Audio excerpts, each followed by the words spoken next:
अस्सलाम वालेकुम। आज हम CC 3.1 चैप्टर 15 के पेज 5 में रेडियोग्राफी टेस्टिंग के जो बेसिक प्रोसीजर हैं उस पर डिस्कस करेंगे।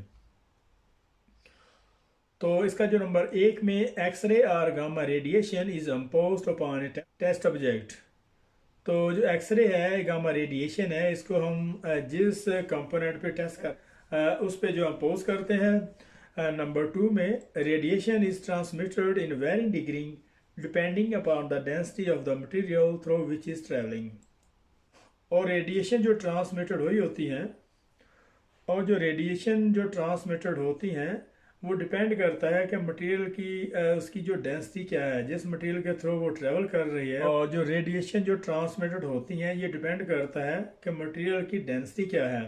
जिस मटेरियल के थ्रू जो रेडिएशन जो है वो ट्रेवल कर रही होती हैं उस पर डिपेंड करता है कि उसकी डेंसिटी क्या है। तो नंबर 3 में यहाँ पे variations in transmission detected by the photograph films और fluorescent screen. Variations in transmission detected by the photographic film or fluorescent screen. Film placed between the lead screen then placed inside the cassette. और जो variation है, जो radiation जो मुख्तलिफ जो density के मुताबिक जो ट्रांसमिशन हुई होती हैं उसको जो है वो फोटोग्राफिक फिल्म और फ्लोरेसेंट स्क्रीन उसको जो है वो डिटेक्ट करती है। और इसकी जो फिल्म है वो लीड स्क्रीन में जो उसको प्लेस किया जाता है और उसके बाद जो है वो केसर में उसको प्लेस करते हैं और उससे जितने भी उसके जो फ्लॉ हैं, इम्परफेक्शन, इसमें सेफ हो जाते हैं। तो नंबर 4 में N I Q I image quality indicator. तो नंबर 4 में N I Q I image quality indicator should always be place on top of the specimen to record the sensitivity of the radiograph. तो जो I Q I है इसका जो full form है image quality indicator. और इसका जो हमेशा जो जो स्पेसिमेन है जिसको हम टेस्ट कर रहे होते हैं उसके टॉप पे उसको जो है वो प्लेस किया जाता है ताकि उसकी जो रेडियोग्राफी की जो सेंसिटिविटी है उसको रिकॉर्ड कर सके। तो उसका उन्होंने यहाँ पे एक डायग्राम में उसका जो मेथड है।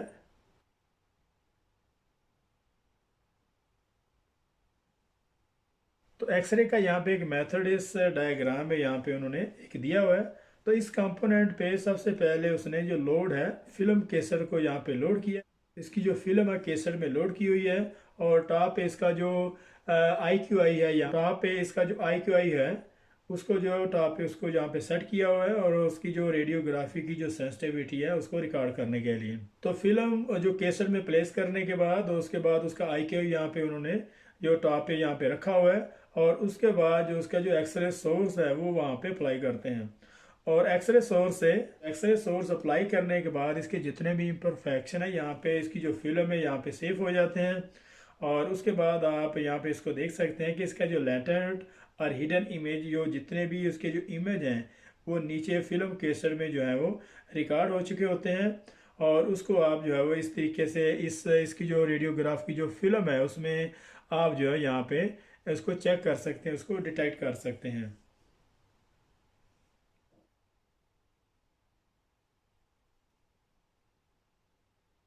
और इसके बाद रेडियोग्राफी टेस्टिंग के जो एडवांटेज और डिसएडवांटेज है उसमें बात करते हैं। तो नंबर 1 में परमानेंट रिकॉर्ड है और इसका परमानेंट रिकॉर्ड होता है।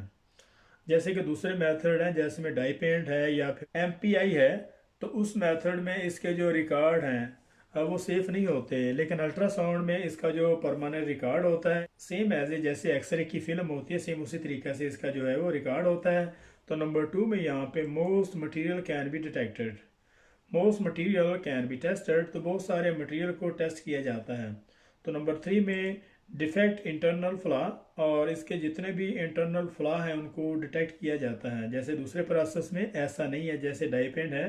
नंबर 4 में gives A direct image of flaw, तो जो इम्परफेक्शन है जो डिसकंटिन्यूटी है उसके जो फ्लॉ है उसका जो डायरेक्ट इमेज है जिस तरह से उसके जो फ्लॉ की जो शक्ल होती है जैसे कि पेनिट्रेशन है, जैसे कि पोरोसिटी वगैरह है या क्रैक वगैरह है या फिर उसके अलावा जो गैस पोर है, जो भी जो उसका इमेज है जिस इम्प्योरिटी का सेम उसी तरीके से आप उसका जो इमेज यहाँ पे ले सकते हैं, उसका उसका डायरेक्ट इमेज जो है वो देता है।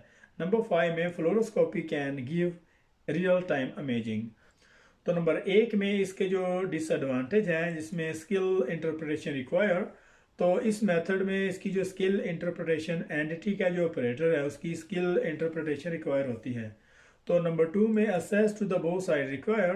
तो इस मेथड के लिए दोनों साइड पे इसका जो टेस्ट जब किया जाता है तो दोनों साइडों पे इसकी जो एक्सेस जो है उसकी रिक्वायर होती है। मतलब एक साइड पे इसके जो एक्सरे के जो सोर्स है वो अप्लाई किए जाते हैं, तो दूसरी साइड पे इसकी जो केसर इसकी जो फिल्म है वो वहाँ पे प्लेस की जाती है। तो नंबर 2 में sensitive to defect orientation possible to miss planar flaw. तो इस मेथड में इसके जो प्लानर फ्लॉ हैं वो पॉसिबल है कि वो मिस हो सकें। जैसे अगर हम जो एक्सरे सोर्स है अगर वो अप्लाई करते हैं, अगर उसी डायरेक्शन पे उसी ओरिएंटेशन पे अगर उसके जो प्लानर फ्लॉ है जैसे क्रैक है या फिर लैक ऑफ साइड वाला फ्यूजन है, अगर उसी ओरिएंटेशन पे है तो वो बाज़ों का जो है वो मिस हो जाते हैं। तो नंबर 4 में हेल्थ हैजर्ड है, और ये प्रोसेस जो है वो बहुत ज़्यादा हेल्थ हैजर्ड है, मुज़र सेहत है, बहुत सारे इसके नुकसानात हैं। तो इसके लिए बहुत ज़्यादा हाई जो सेफ्टी की रिक्वायरमेंट होती है। जैसे कि अल्ट्रासाउंड में कोई इतनी ख़ास जो है वो सेफ्टी की ज़रूरत नहीं होती उसके लिए, लेकिन यहाँ पे हेल्थ हैजर्ड बहुत ज़्यादा ये प्रोसेस, तो इस मेथड के लिए बहुत ज़्यादा केयर करने की ज़रूरत होती है। तो नंबर 5 में इसका हाई कैपिटल, तो नंबर 5 में हाई कैपिटल कास्ट है इस मेथड की, बहुत ज़्यादा महंगा इक्विपमेंट है इसका।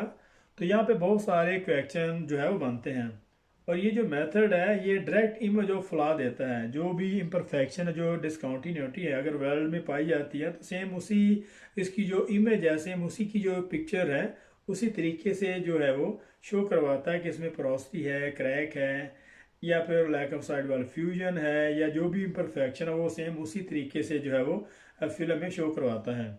और इस मेथड से इसका जो इंटरनल फ्लॉ है वो भी डिटेक्ट किए जा सकते हैं। बहुत सारे मटेरियल इससे जो है वो टेस्ट किए जाते हैं और इसका परमानेंट रिकॉर्ड होता है, और इसके लिए हाई ऑपरेटर स्किल की जो है वो रिक्वायर होती है। तो दोनों साइड पे इसकी जो एक्सेस की जो रिक्वायरमेंट होती है, जैसे एक साइड पे इसकी जो एक्सरे सोर्स है वो अप्लाई किए जाते हैं, तो दूसरी तरफ इसकी जो फिल्म की जो केसेट है वो जो प्लेस की जाती है।